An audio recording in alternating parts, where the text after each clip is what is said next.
Bab 2806 Beri Makan Pangeran Kecil. Chisu melirik Hehuali dan berkata, kalau begitu, mari kita bunuh dia terlebih dahulu dan baru tentukan pemenangnya. Oke, Hehuali mengangguk, dan keduanya melompat ke atas ring, menjepit Ye Bufan di tengah, satu di kiri dan satu di kanan.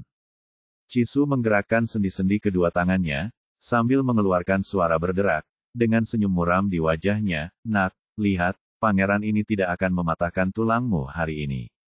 Hehuali berkata, manusia sombong, mari kita lihat trik apa yang kamu miliki kali ini.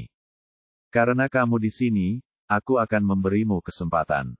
Setelah Ye Bufan selesai berbicara, dia memutar pergelangan tangannya dan dua roti putih besar muncul di tangannya. Aku akan memberimu roti kukus masing-masing. Keluar dari sini. Kamu. Chisu sangat marah hingga matanya berkobar-kobar api. Orang ini memperlakukannya sama seperti dia memperlakukan monster. Itu jelas merupakan penghinaan yang nyata. Nak, pergilah ke neraka. Dalam kemarahannya, dia meninju dengan keras tanpa menahan sedikit pun. Sebagai Raja Barbar tingkat pertama yang paling kuat, kekuatannya sebanding dengan prajurit Mahayana Puncak.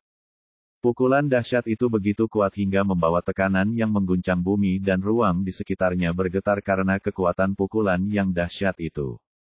Di sisi lain, Hehuali tidak ragu sama sekali dan juga meninjunya. Mereka berdua adalah yang terkuat dan paling menonjol di antara generasi muda barbar. Ketika mereka menggabungkan kekuatan untuk menyerang, mereka tak terhentikan. Semua orang yang hadir di sana merasa takjub. Menurut mereka, betapapun liciknya umat manusia, mereka tidak akan mampu melawan gabungan kekuatan kedua raja itu. King Muzan menggelengkan kepalanya dalam hati, kesombongan pada akhirnya akan membayar harganya, dan dia telah membuat marah dua raja barbar tingkat 1. Ye Bufan melengkungkan seringai menghina di sudut mulutnya, karena kamu tidak mau menerima roti panggang, maka terima saja hukumannya. Setelah berkata demikian, sosoknya melintas dan menghilang dari tempatnya. Dan ketika ia muncul lagi, ia telah berada di hadapan Chisu. Pukulan kuat dari Raja Barbar tingkat pertama tidak berpengaruh sama sekali di depannya, bagaikan angin sepoi-sepoi yang bertiup tanpa menimbulkan riak apapun. Kemudian dia mengulurkan tangannya dan mencubit leher Chisu, dan dengan lembut menekan jari-jarinya di titik hegu di bawah dahinya. Ah! Chisu merasa ngeri. Ia mengira benda di depannya hanya seekor semut yang bisa diremas sesuka hatinya. Tapi, tak disangka benda itu sekuat itu. Di hadapan orang lain, saya seperti anak kecil, yang tidak memiliki kemampuan untuk melawan sama sekali. Begitu dia berteriak, roti kukus putih salju besar dimasukkan ke dalam mulutnya. Roti kukus itu sebesar mangkuk, jadi monster itu tidak kesulitan memakannya. Tetapi begitu masuk ke mulutnya, isinya begitu penuh, sehingga dia tidak bisa menelannya sama sekali. Bagaimana? Roti kukusku rasanya enak, kan? Ye Bufan mengarahkan jarinya, dan roti kukus besar itu langsung dimasukkan ke kerongkongan Chisu, membuatnya tersedak hingga matanya melotot dan dia tidak bisa bernapas. Seketika itu juga perut bagian bawahnya merasakan hantaman keras dan organ-organ dalamnya seakan hancur berkeping-keping akibat kekuatan dahsyat itu. Rasa sakitnya begitu hebat hingga dia langsung membungkukkan badannya dan jatuh ke tanah bagaikan udang. Segala sesuatunya terdengar rumit, tetapi sebenarnya terjadi dalam sekejap. Setelah berhadapan dengannya, Ye Bufan berbalik dan mencengkeram leher Hehuali lagi, lalu mengangkatnya seperti seekor ayam. Jika kamu tidak menerima roti panggangku, kamu akan dihukum. Jika kamu tidak mau memakan roti kukus yang aku minta, maka aku akan membantumu memakannya. Operasinya sama, roti kukusnya sama, rasanya sama. Ye Bufan memasukkan roti kukus besar di tangannya ke mulut Hehuali lagi. Melihat pemandangan di panggung, para penonton benar-benar tercengang. Tadinya aku berpikir kalau kedua pangeran muda itu akan membantai anak ini sepihak, tapi tidak kusangka jadinya seperti ini. Sekalipun mereka berdua menggabungkan kekuatan, mereka tidak dapat menahan satu gerakan pun dari pihak lain. Hehuali merasa hancur. Sebelumnya, ketika dia mendengar tentang apa yang dilakukan Ye Bufan di Silin Mansion, dia pikir itu agak berlebihan. Sekarang tampaknya dia benar-benar memiliki kemampuan untuk melakukannya. Chisu sangat menyesalinya. Monster-monster itu jauh lebih kuat darinya, dan berkat merekalah dia tidak mengambil tindakan sebelumnya. Mengapa tidak menonton saja dengan tenang? Mengapa kamu harus menyusahkan orang lain? Bukankah itu sama saja dengan meminta penghinaan? Yang membuat kedua pangeran itu paling kesal adalah setelah Ye Bufan menaklukkan mereka, dia tidak memukul atau memarahi mereka, tetapi hanya memasukkan roti kukus ke dalam mulut mereka. 1, 2, 3, tak terhitung jumlahnya, dan aku tidak tahu berapa banyak roti kukus yang dibawanya. Dalam sekejap mata, lebih dari selusin roti kukus telah dimasukkan ke dalam mereka berdua, dan mereka merasa seperti perut mereka akan meledak. Pada saat itu, mereka melihat roti kukus berwarna putih dengan ketakutan di mata mereka, dan mereka takut tidak akan pernah makan roti kukus lagi seumur hidup mereka. Kedua orang itu berusaha mati-matian untuk melawan, tetapi mereka ditekan oleh Ye Bufan dan tidak memiliki kemampuan untuk melawan sama sekali. Mereka ingin memuntahkan roti kukus itu, tetapi karena tertekan oleh energi mereka yang sebenarnya, mereka hanya bisa memasukkannya ke dalam perut mereka satu per satu dan tidak bisa memuntahkannya sama sekali. Ini adalah masa sulit bagi kedua pangeran muda itu karena kekuatan mereka terlalu berbeda. Bukan saja mereka tidak dapat melawan, bahkan melarikan diri pun merupakan suatu kemewahan. Mereka ingin mengakui kekalahan, tetapi mulut mereka penuh dengan roti kukus dan mereka tidak bisa mengeluarkan suara. Dan di sini tidak ada aturan bahwa menepukkan tangan di meja berarti mengakui kekalahan. Pada saat ini, hati Hehuali dan Chisu dipenuhi dengan keputusasaan dan kehancuran. Jika mereka terus seperti ini, mereka akan menjadi raja barbar pertama di seluruh benua Savage yang dibunuh oleh roti kukus. Semua orang yang hadir tercengang. Sepanjang hidup mereka, tidak seorang pun pernah melihat pemandangan seperti itu. Yang seru di atas ring bukanlah pertarungannya, tapi memberi dua pangeran roti kukus layaknya bebek kekenyangan. Wajah Babuhai juga penuh kengerian. Dia selalu mengira bahwa manusia ini hanya seorang pejalan kaki yang tidak mempunyai banyak kekuatan. Namun dia tidak menyangka bahwa dua raja barbar tingkat pertama itu berada di tangan orang lain, dan mereka dengan mudah dikendalikan seperti anak-anak, tanpa kemampuan untuk melawan sama sekali. King Muzan menyadari ada sesuatu yang salah. Kalau begini terus, kedua pangeran kecil itu bisa mati kelaparan di sini. Memikirkan hal ini, dia melompat ke udara dan melompat ke atas panggung. Baiklah, Tuan Ye, pertarungan selesai, Anda menang. Oh, berarti aku menang ya. Bagaimana kalau kita bertarung lebih lama lagi?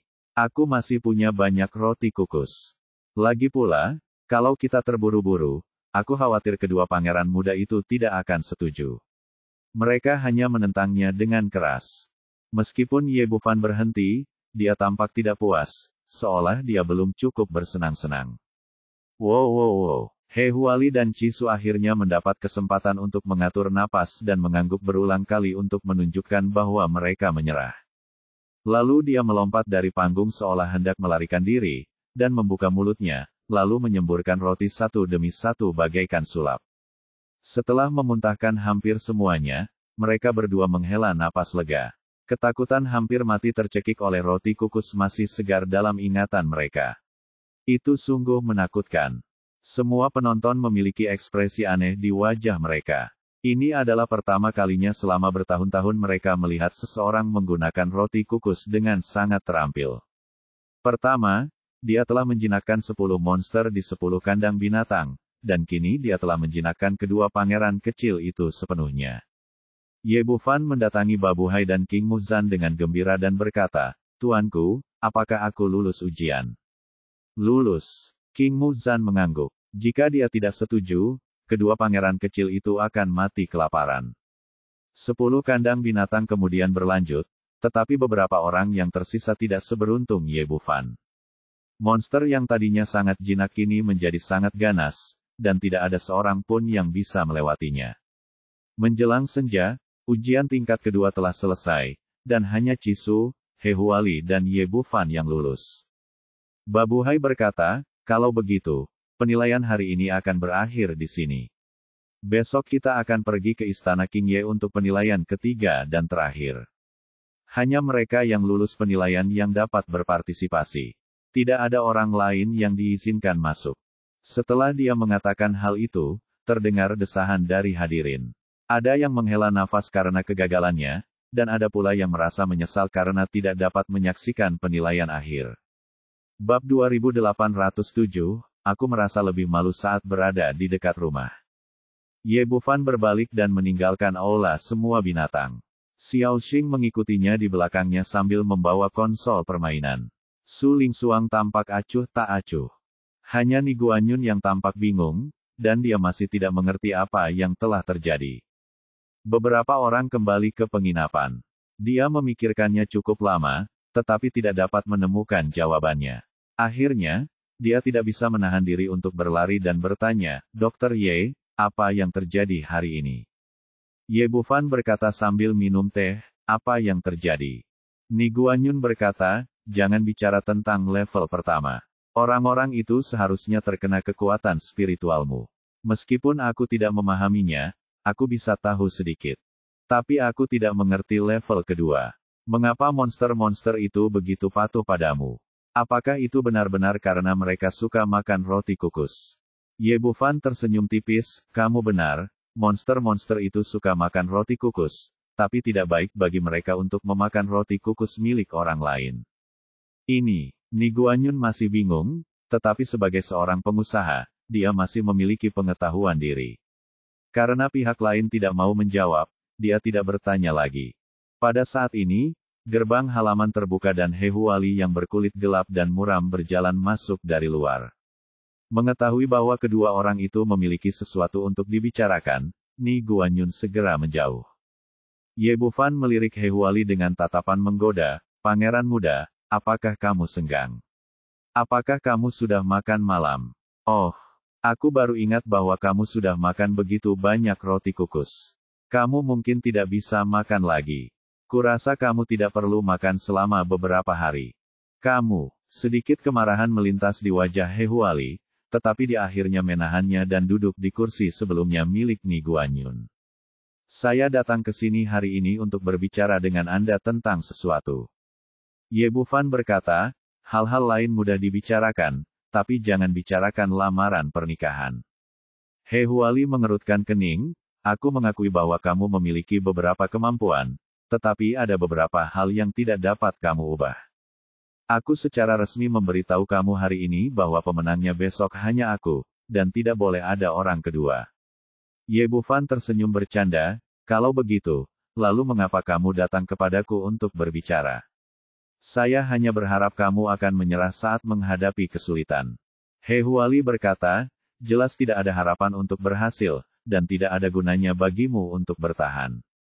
Selama apa yang kukatakan sebelum kau menarik diri dari rapat besok masih berlaku, kau akan tetap menjadi temanku di Departemen Jiwan di masa depan, dan aku dapat menyetujui permintaan apapun yang kau ajukan." Senyum di wajah Ye Bufan tiba-tiba menghilang, "Jangan terlalu banyak berpikir. Aku juga secara resmi memberitahumu bahwa pemenangnya besok hanya aku dan itu tidak ada hubungannya denganmu." "Itu tidak mungkin." He Huali ragu-ragu sejenak dan berkata, "Besok, Raja Qingye memang ditakdirkan untuk memilihku, tetapi aku hanya ingin menang dengan lebih indah. Aku hanya berharap kamu dapat membantuku mencapai tujuanku, dan aku pasti akan mengingat kebaikan ini. Hal-hal lain dapat didiskusikan, tetapi bukan yang ini." Ye Bufan melambaikan tangannya, "Ayo pergi, atau aku akan mentraktirmu roti kukus nanti." He Huali menghela napas, berdiri, berbalik dan pergi. Di halaman belakang istana Aoba, Babuhai berdiri dengan hormat di depan seorang wanita. Perutnya membuncit dan jelas terlihat bahwa dia hamil. Apa yang terjadi hari ini benar-benar tak terduga. Sebelumnya, kupikir manusia itu hanya orang yang lewat, jadi kubiarkan dia ikut serta dalam pertemuan pernikahan. Aku tidak menyangka akan jadi seperti ini. Kuharap Yang Mulia akan menghukumku. Wanita ini adalah pemilik istana, Pangeran Qingye. Dia melambaikan tangannya, "Aku tahu segalanya. Lanjutkan saja besok. Kau boleh pergi." "Ya." Babuhai tidak berkata apa-apa lagi, setuju dan berjalan keluar. Wanita itu berdiri dan berjalan ke jendela. Dia meletakkan tangannya di perutnya yang buncit dengan ekspresi rumit, dan tidak seorang pun tahu apa yang sedang dipikirkannya. Keesokan paginya, Ye Bufan dan rombongannya tiba di istana King Ye sesuai jadwal. Tetapi hari ini berbeda dari kemarin, tidak seorang pun diizinkan menonton pertandingan. Kecuali Chisu, He Huali dan 3 orang lainnya yang diizinkan masuk, semua orang diblokir di luar mansion, termasuk Xiao Xing, Su Lingsuang dan yang lainnya. Ye Bufan tidak menganggap ada yang aneh tentang ini. Bagaimanapun, hari ini adalah tahap terakhir dan dia akan segera bertemu Raja King Ye, jadi wajar saja jika dia tidak ingin diganggu oleh orang lain. Di bawah kepemimpinan Babu Hai, ketiganya memasuki istana Aoba. Dibandingkan dengan tempat lain, ini seharusnya menjadi rumah paling mewah yang pernah dilihatnya sejak dia datang ke benua Savage. Meskipun tidak sebagus istana kerajaan di 5 benua, ini jelas merupakan bangunan terbaik di sini. Berjalan maju selangkah demi selangkah, jantungnya berdetak makin cepat saat ia membayangkan akan segera bertemu dengan istri dan anaknya, dan ia merasakan kegembiraan yang belum pernah terjadi sebelumnya di dalam hatinya. Karena saya menjadi ayah begitu cepat, saya masih sedikit belum siap secara mental. Apakah anak tersebut laki-laki atau perempuan? Apakah dia mirip dia atau mirip dirinya sendiri? Gemuk atau kurus? Apa sebaiknya sebutannya? Dan apakah Raja King Ye tahu bahwa dia datang ke benua Savage untuk mencarinya? Tahukah Anda bahwa Anda menghadiri konvensi kencan buta? Apa reaksi Anda saat melihat diri Anda sendiri, gembira atau bahagia? Seperti kata pepatah, semakin dekat Anda dengan rumah, semakin Anda merindukan kampung halaman. Melihat dia akan melihat anaknya, hatinya menjadi kacau, segala macam pikiran kacau membuat kepalanya tak karuan. Melihat ekspresinya yang linglung, Chisu mendengus jijik. Bagaimanapun, ia hanyalah orang desa yang belum pernah masuk istana kerajaan, dan belum pernah melihat bangunan semewah itu. He Huali juga merasa sedikit aneh. Pria ini begitu tenang sejak dia bertemu dengannya. Termasuk 2 pertandingan kemarin, apakah itu pertarungan ring atau pertarungan ten bis cage, dia tenang dan sabar. Mengapa dia begitu gugup hari ini? Babu Hai berjalan melewati aula dan halaman, dan akhirnya tiba di aula besar bersama beberapa orang. Dia berhenti, berbalik dan berkata kepada ketiga orang itu, ini adalah ujian terakhir dari konferensi pernikahan ini. Kalian akan mengeluarkan hadiah pertunangan kalian dan menunjukkan ketulusan kalian, dan akhirnya menunggu keputusan dari Raja King Ye. Saya mengerti, Tuan Jenderal. Ketiganya mengangguk berulang kali. Baiklah, ikut aku masuk. Setelah mengumumkan peraturan, Babu Hai mendorong pintu dan masuk lebih dulu, diikuti oleh He Huali dan Chisu. Ye Bufan menarik napas dalam-dalam, menenangkan kegembiraannya, dan berjalan memasuki istana. Ini adalah ruang tidur. Setelah memasuki pintu, ada kamar tidur luas yang dipisahkan oleh penghalang besar di tengahnya. Ye Bufan melihatnya dan menyadari bahwa itu ternyata adalah senjata ajaib. Kelihatannya seperti kaca bening, tapi sebenarnya putih semua dan tidak terlihat apa-apa. Bahkan kesadaran spiritual tidak dapat menembusnya. Nampak seperti kaca satu arah di bumi. Anda tidak dapat melihat sisi lain dari sisi ini, tetapi sisi lain dapat melihat sisi ini dengan jelas. Karena mengira mereka akan segera dipertemukan kembali, ia pun menahan rasa gembiranya dan memutuskan untuk melaksanakan lamaran pernikahan itu sampai akhir. Babu Hai berjalan ke penghalang dengan ekspresi hormat dan berkata, Yang mulia, bisakah kita mulai sekarang? Terdengar suara dayang istana dari seberang, mulai. Ya, Babu Hai setuju dan berbalik untuk melihat 3 orang di belakangnya. Sekarang penilaian tingkat ketiga dimulai. Keluarkan hadiah pertunanganmu dan tunjukkan ketulusanmu. Aku pergi dulu. Chisu melangkah maju dengan tidak sabar.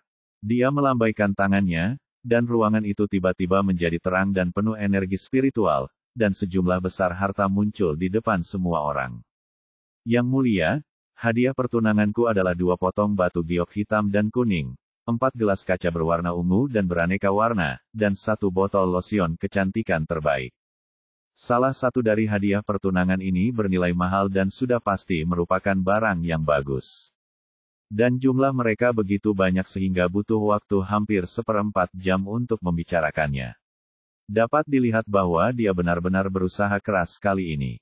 Bab 2808, Pilihan Raja Qingye. Setelah menunjukkan hadiah pertunangannya, Chisu berkata, sejak kita bertemu di pertemuan kerajaan terakhir, aku selalu menganggapmu sebagai takdirku dan selalu memikirkanmu. Cintaku yang sejati padamu. Tak terlukiskan dengan kata-kata. Pria ini benar-benar siap, dan dia berbicara tanpa henti selama 10 menit penuh sebelum akhirnya berhenti. Setelah selesai, He Huali berjalan mendekat, juga mengambil setumpuk besar hadiah pertunangan dan mulai membacakan daftar hadiah. 2 buah zuyan, sebuah batu emas, sebuah mahkota Phoenix emas. 1/4 jam lagi berlalu, dan jumlah hadiah pertunangan yang disiapkannya tidak kurang dari jumlah yang disiapkan oleh Pangeran Muda Chisu. Raja Qingye, Anda adalah satu-satunya wanita yang saya, He Huali, cintai dalam hidup saya.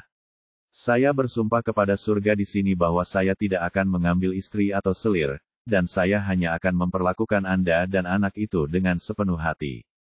He Huali tidak banyak bicara seperti Chisu, tetapi kata-katanya tulus dan menyentuh. Setelah mengatakan ini, Babuhai menatap Ye Bufan, Tuan Muda Ye, giliranmu. Sebelum dia sempat mengatakan apapun, Chisu berkata dengan nada meremehkan, menurutku, lebih baik kau menyerah saja. Bagaimana orang miskin sepertimu bisa dibandingkan dengan kami berdua dalam hal kekayaan? Sebagai pangeran muda suku Guiyuan, meskipun dia kehilangan muka kemarin, dia cukup percaya diri dalam hal kekayaan. Menurutnya, tidak peduli seberapa kayanya Ye Bufan, dia tidak akan pernah bisa dibandingkan dengan dirinya sendiri. He Huali memiliki sikap yang sama. Meskipun dia tidak melontarkan komentar sarkastis, dia juga menatapnya dengan jijik. Kau benar, aku tidak bisa dibandingkan denganmu dalam hal hadiah pertunangan. Meskipun Ye Bufan menyiapkan bunga Xianxiong dan rumput bahuang untuk Ratu Qingye dan putranya, salah satu dari kedua harta ini tak ternilai harganya, lebih dari 10 kali lipat nilainya daripada hadiah pertunangan keduanya. Setelah melalui begitu banyak hal, dia secara alami mengetahui prinsip untuk tidak memamerkan kekayaannya, dan tidak akan pernah mengungkapkannya kepada dunia kecuali jika benar-benar diperlukan. Chisu tertawa dengan angkuh, senang mendengarnya. Karena kamu tidak bisa memberikan hadiah pertunangan yang layak, mengapa kamu tidak pergi saja dari sini? Apakah kamu mempermalukan dirimu sendiri di sini? Ye Bufan tersenyum tipis, meskipun tidak ada hadiah pertunangan, pada akhirnya aku tetap pemenangnya.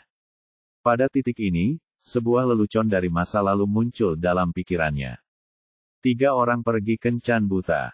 Yang pertama berkata, aku kaya, yang kedua berkata, aku berkuasa, dan yang ketiga berkata, aku tidak punya apa-apa, tetapi aku punya anak di perut putrimu.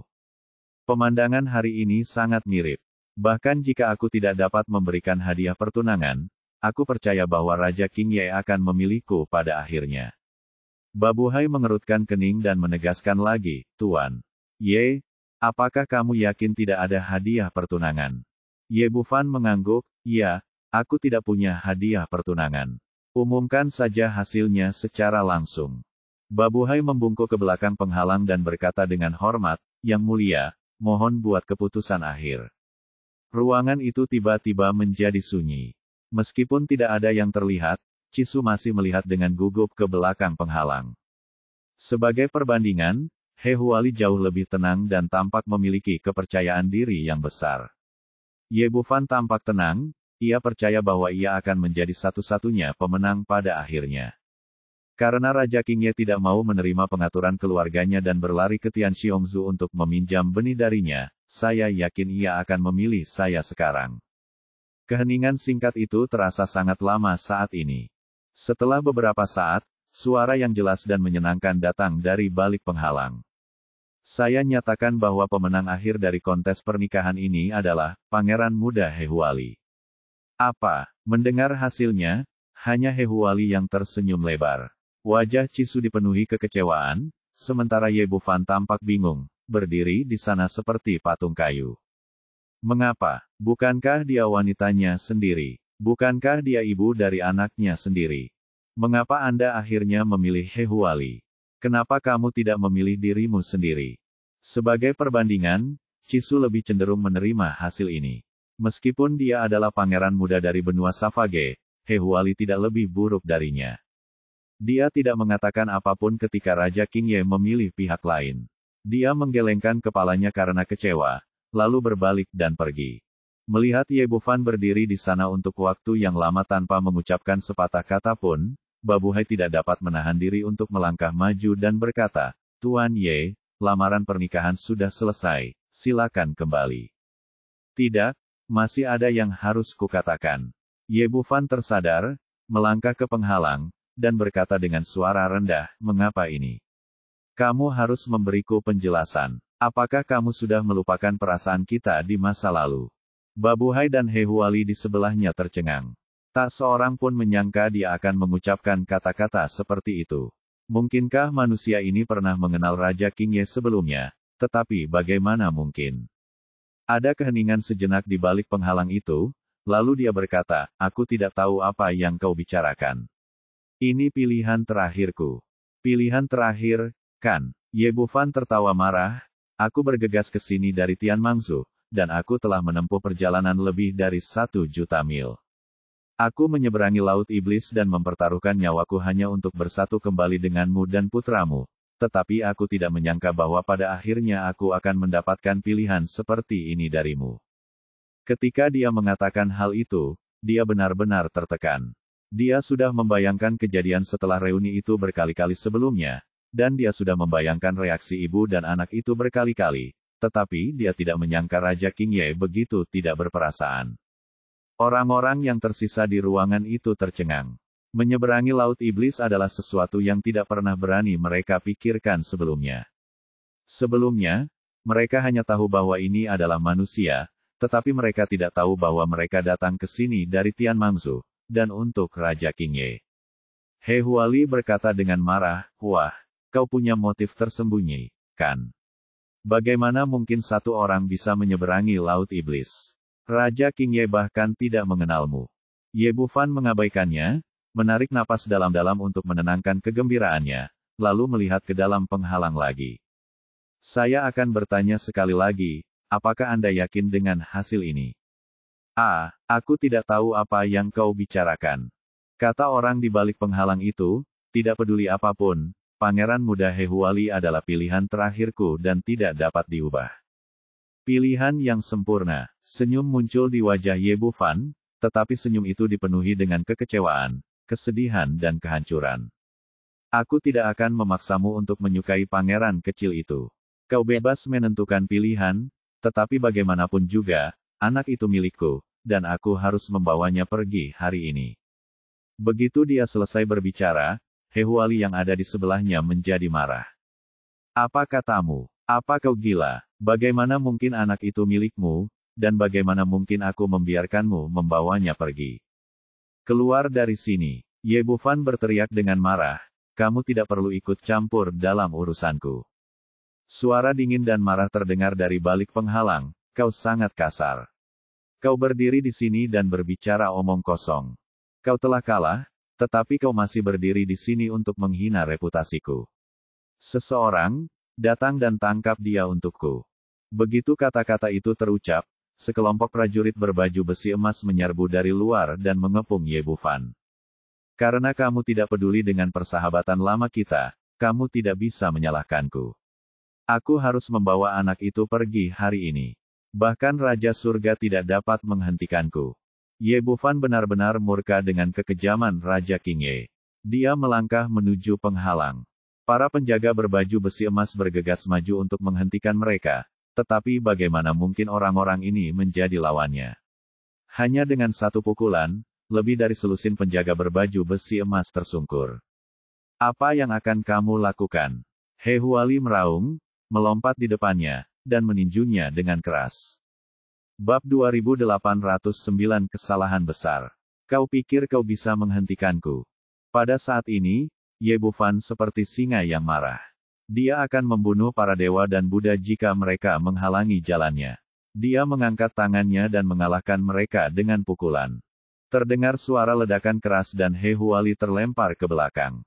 Fungsi utama penghalang di belakangnya adalah untuk menghalangi pandangan dan deteksi spiritual orang. Ia tidak memiliki fungsi pertahanan yang kuat dan hancur oleh pukulan ini. Ye Bufan mendongak dan melihat seorang wanita anggun duduk di ruangan itu. Perutnya membuncit dan jelas terlihat bahwa dia hamil. Dua penjaga wanita berdiri di depannya, menatapnya dengan gugup. Setelah melihat sekeliling dan tidak melihat orang yang dicarinya, dia tidak dapat menahan diri untuk berteriak dengan marah, "Di mana Raja King Ye? Keluar dan temui aku."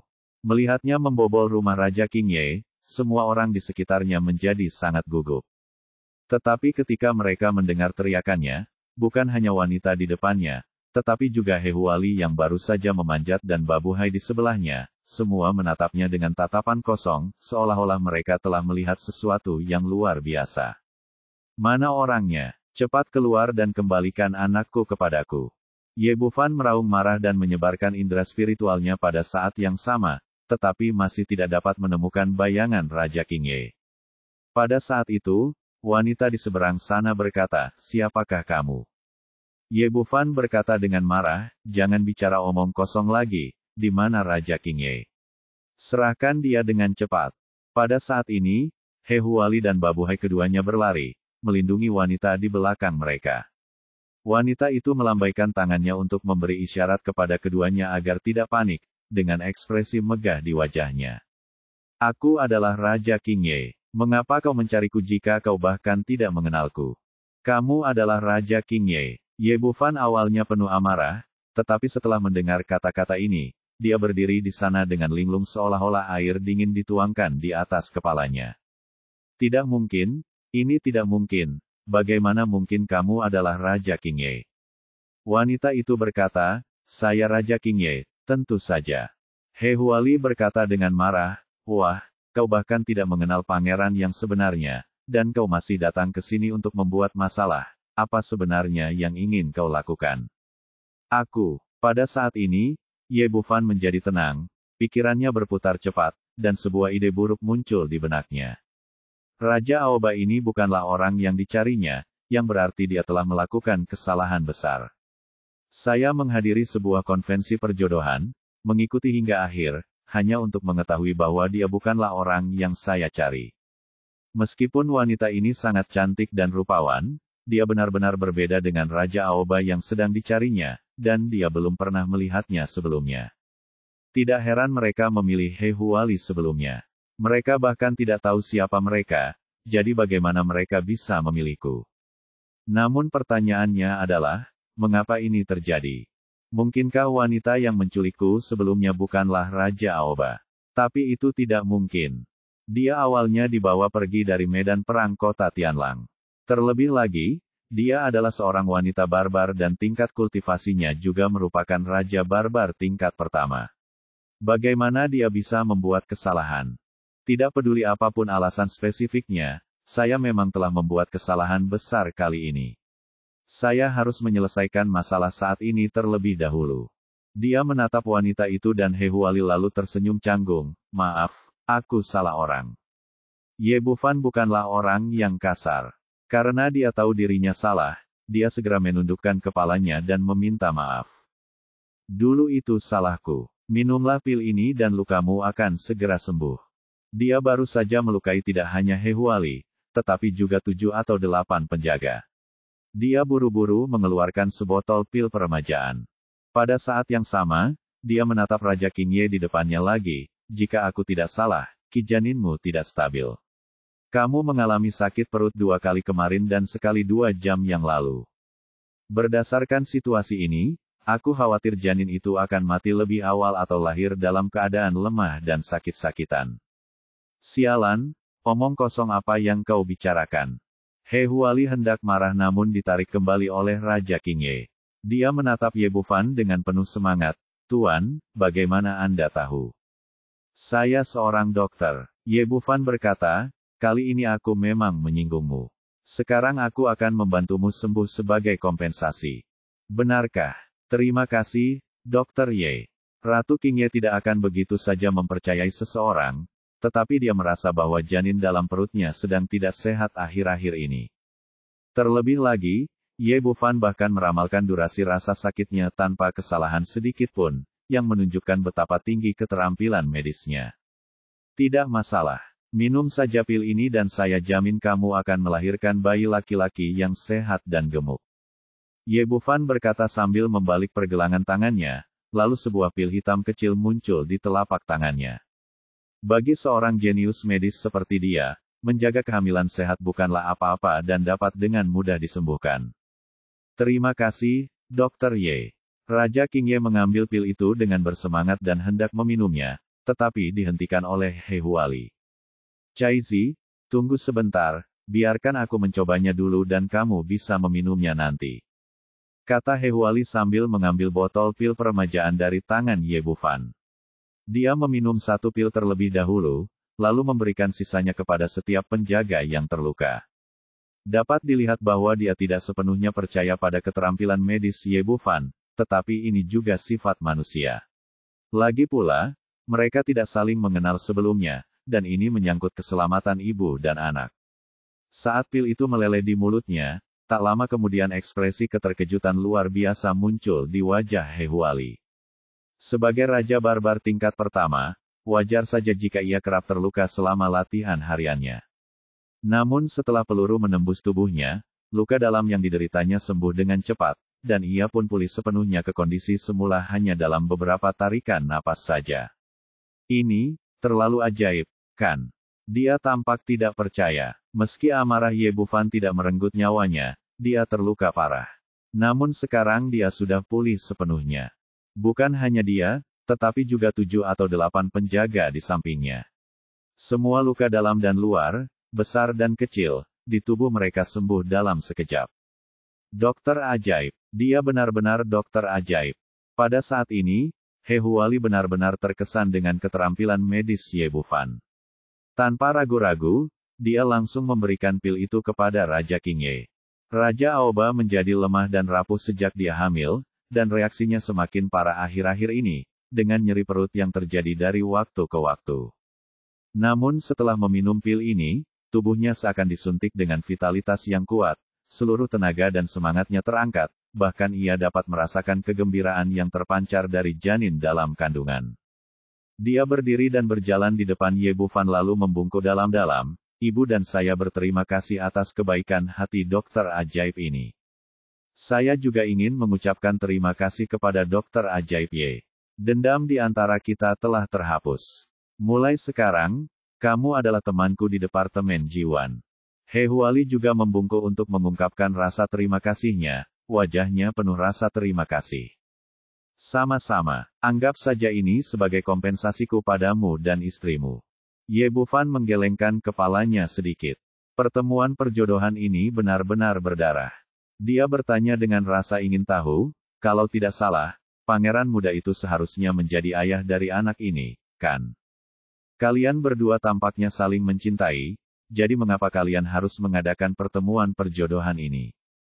Itu cerita yang panjang. Raja King Ye menghela napas dan berkata, awalnya, kami berdua saling mencintai, tetapi suku Jiwan dan suku King Ye selalu memiliki dendam. Ayahku dan pangeran tua suku Jiwan juga sangat tidak cocok, jadi dia tidak menyetujui pernikahan kami. Karena itulah pernikahan kami ditunda hingga sekarang, sampai aku hamil dan anak itu akan segera lahir, dan ayahku mengambil langkah mundur. Dia setuju untuk mengizinkanku mengadakan pertemuan perjodohan, dan jika He Huali dapat membuktikan kemampuan dan kekuatannya, dia akan menyetujui pernikahan ini. Ye Bufan menggelengkan kepalanya sedikit. Ia tidak pernah menyangka akan menjumpai kejadian berdarah seperti itu saat baru saja tiba di benua Savage. Untungnya, kedua kekasih itu akhirnya menikah. Kalau begitu, saya pamit dulu. Setelah mengatakan itu, dia berbalik dan berjalan keluar pintu. Bab 2810 Aku memiliki seorang putri. Tunggu sebentar. Raja King Ye menghentikannya. Ye Bufan berbalik dan berkata, apakah ada yang lainnya? Raja King Ye berkata, Dr. Ye, apakah Anda dari benua manusia? Ye Bufan tidak terkejut dengan apa yang baru saja dia katakan, dan mengangguk sedikit. Apakah Anda di sini untuk menemui Raja King Ye? Setelah mengatakan ini, Ye Bufan merasa sedikit aneh, dan akhirnya mengangguk lagi. Raja King Ye menunjukkan senyum aneh di sudut mulutnya, jadi aku tahu siapa yang kau cari. Ye Bufan mengangkat alisnya. Dia tidak mengerti apa yang dimaksud pihak lain, bagaimana dia bisa tahu siapa yang sedang dicarinya. Namun dia tetap berkata, tolong beritahu aku dengan jelas, Yang Mulia. Petik 2. Jangan terburu-buru, mari kita duduk dan bicara pelan-pelan. Raja King Ye mempersilakannya untuk duduk, lalu berkata, Dr. Ye, apakah Anda tahu bahwa benua liar saya terbagi menjadi 8 bagian? Ye Bufan berkata, saya tahu ini. Benua ini terbagi menjadi 8 bagian utama, King Ye, Guiyuan, Jewan, dan lain-lain. Raja King Ye tersenyum lagi, apakah Dokter Jenius itu tahu bahwa benua liar saya terbagi menjadi belantara selatan dan belantara utara? Saya belum pernah mendengar tentang ini. Pemahaman Ye Bufan tentang benua liar pada dasarnya berasal dari Ni Guanyun, dan lelaki tua ini telah berbisnis di suku hutan batu, jadi dia tidak tahu banyak. Raja King Ye berkata, 3000 tahun yang lalu, Kaisar Barbar Suci menyatukan benua Savage dan mendirikan Kekaisaran Savage, membagi seluruh benua menjadi 8 suku. Namun, benua Savage terlalu besar. Bahkan kekaisaran terbesar umat manusia jauh lebih rendah daripada salah satu suku kita. Kemudian, untuk memudahkan pengelolaan dan membuat setiap suku lebih giat, Kaisar Barbar Suci leluhur sekali lagi memerintahkan untuk membagi benua Savage menjadi 2 bagian, utara dan selatan, dengan Sungai Tongtian sebagai batasnya, dan setiap bagian dibagi lagi menjadi 8 bagian. Belantara selatan dan utara mengadopsi struktur organisasi yang sama, dan nama-nama 8 suku itu persis sama. Setiap 10 tahun, suku-suku dengan nama yang sama akan mengadakan kompetisi, dengan pemenang diberi hadiah dan yang kalah dihukum, untuk memotivasi semangat giat suku-suku kita. Petik 2. Setelah mendengar ini, Ye Bufan sedikit mengerti. Dia bertanya dengan penuh semangat, maksudmu, ada 2 suku King Ye di benua Savage, dan ada 2 Raja King Ye. Petik 2. Raja King Ye berkata, benar sekali, kita berada di utara, dan ada suku King Ye di selatan, dan berbatasan dengan Tianxiongsu. Petik 2. Ye Bufan benar-benar tahu apa yang sedang terjadi saat ini. Dia diteleportasi ke belantara utara, sementara Raja King Ye yang dicarinya berada di belantara selatan. Suku King Ye yang sama berada di wilayah yang berbeda, dunia yang berbeda. Raja King Ye yang sama, tetapi orang yang berbeda, dan dia baru saja menemukan orang yang salah. Dan tidak diketahui apakah lelaki tua Ni Guanyun tidak jelas atau tidak menjelaskannya kepadanya dengan jelas. Bagaimanapun, dia menemukan tempat ini dalam keadaan linglung. Ini membuatnya tidak bisa berkata-kata. Dia ingin menggali Kaisar Barbar leluhur suci sebelumnya dari kubur dan menamparnya dengan keras. Bagaimana seseorang bisa begitu malas? Bahkan jika Anda membagi kembali suku tersebut, tidak boleh memberinya nama baru. Mengapa Anda harus memberinya nama yang sama? Itu normal bagi dokter ajaib untuk membuat kesalahan. Biasanya, bahkan jika kita berbicara, kita tidak menambahkan kata utara dan selatan ketika tidak perlu membedakannya. Sebaliknya, kami biasa menyebutnya suku King Ye secara langsung. Petik 2. Raja King Ye melanjutkan, untuk lebih jelasnya, namaku Caisi, Raja King Ye Utara, dan namaku Lansi, Raja King Ye Selatan. Sebulan yang lalu, Lansi melahirkan seorang anak perempuan, tetapi dia tidak tahu siapa ayahnya. Dia pikir itu pasti Dr. Ye. Petik 2. Apakah itu seorang anak perempuan? Saya seorang ayah dan memiliki seorang anak perempuan. Petik 2. Ye Bufan seperti disambar petir saat mendengar berita itu. Dia duduk di sana dengan linglung. Semua pikirannya sebelumnya telah lenyap. Hanya ada satu pikiran dalam benaknya, bahwa dia memiliki seorang putri. Pada saat ini, Babuhai telah mengevakuasi ruangan bersama para penjaga, hanya menyisakan mereka bertiga. He Huali juga tercengang pada saat ini. Segala sesuatunya berada di luar harapannya. Dia tidak menyangka bahwa Ye Bufan sebenarnya adalah laki-laki Nanking Ye Wang Lansi. Terjadi keheningan di ruangan itu sejenak, lalu Raja King Ye berkata lagi, Dr. Ye, Anda baik-baik saja. Aku baik-baik saja. Ye Bufan kembali tersadar, wajahnya masih penuh kegembiraan yang tak terkendali. Aku seorang ayah dan aku punya anak perempuan. Aku ingin menemukan mereka, aku ingin menemukan mereka. Pada saat itu dia tampak bodoh dan terus tertawa bodoh. Namun, saat dia mencapai pintu, Raja King Ye memanggilnya untuk kedua kalinya. Dr. Ye, apakah Anda tahu cara pergi ke Southern Wilderness? Mendengar pertanyaan ini, Ye Bufan menjadi lebih sadar dan menyadari bahwa dia tidak hanya akan kesulitan menemukan Raja King Ye Lansi, tetapi bahkan menemukan suku King Ye pun akan menjadi masalah. Dia berbalik lagi, dengan ekspresi cemas di wajahnya, apakah kamu punya peta benua Savage? Kalau begitu, aku bersedia membelinya dengan batu roh, atau menukarnya dengan harta karun. Ratu King Ye tersenyum tipis, tidak perlu membelinya. Dr. Ye baru saja banyak membantu kami, ibu dan anak. Tidak ada gunanya bagiku untuk memberimu peta. Setelah dia selesai berbicara, dia memutar pergelangan tangannya, dan sebuah kepingan giok muncul di telapak tangannya. Peta ini belum lengkap, tetapi cukup bagimu untuk menemukan suku King Ye Selatan dari sini. Terima kasih, aku berutang budi padamu. Ye Bufan merasa bersemangat. Dia juga tahu bahwa peta itu merupakan rahasia benua Savage dan mustahil peta itu diserahkan sepenuhnya kepadanya. Sangat jarang bisa mencapai tingkat Raja King Ye. Dr. Ye benar-benar orang yang berpengetahuan luas. Raja King Ye memuji, tetapi tidak segera menyerahkan slip giok itu kepadanya. Tidak perlu terburu-buru untuk pergi ke Southern Wild. Ada beberapa hal yang perlu saya klarifikasi dengan Divine Dr. Ye. Ye Bufan tahu bahwa dia agak terlalu tidak sabar, jadi dia menahan kegembiraannya dan berkata, apa lagi yang ada? Katakan padaku. Ekspresi Raja King Ye tiba-tiba menjadi serius. Suku King Ye Selatan sekarang sedang mengalami bencana yang belum pernah terjadi sebelumnya. Dr. Ye harus bersiap sepenuhnya saat Anda pergi ke sana. Ye Bufan tertegun sejenak, apa maksudmu? Raja King Ye berkata, Lansi dan aku dikenal sebagai dua mutiara paling cemerlang di benua liar, dari Bei Chai hingga Nan Lansi. Sebagai perbandingan, Lansi bahkan lebih baik dariku. Dia tidak hanya cantik, tetapi kultivasinya telah mencapai level Raja Liar tingkat pertama sejak dini. Karena itu, dia mewarisi suku King Ye Selatan 3 tahun lalu dan menjadi raja termuda dari suku liar. Tetapi menjadi terlalu menonjol juga dapat mendatangkan masalah. Setahun yang lalu, Raja Lang Huan datang untuk melamar dan meminta suku King Ye untuk menikahkan Lansi dengan putra kesayangannya Sangge.